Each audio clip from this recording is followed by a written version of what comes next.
আজকে হলো পুরীর ডে 2 আর এখন বাজে সকাল 9টা। তো আজকে ব্রেকফাস্ট করার পরে ভাবলাম এখন হালকা রোদ্দুর আছে, তো এখনই সমুদ্র থেকে ঘুরে চলে আসি। তো রেডি হয়ে গেলাম, আর আমি যে চুলোই যাই আমাকে কাজলটা তো পরতেই হবে। যাই হোক, তো ম্যাডামের ব্রেকফাস্ট করার পর এত ঘুম পেলো যে উনি আমার মায়ের কোলে ঘুমিয়েই পড়লেন। আর ঘুম থেকে উঠলেন তখন বাজে প্রায় দুপুর 12টা।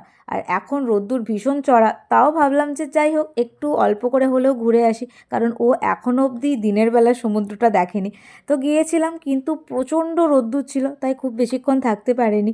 ভাবছিলাম যে ওর কষ্ট হচ্ছে, কিন্তু ও তো ব্যাটা দারুণ এনজয় করছে, ওকে দেখে একটুও মনে হচ্ছিল না যে ওর কষ্ট হচ্ছে, উপরন্তু আমাদের কষ্ট হচ্ছিল।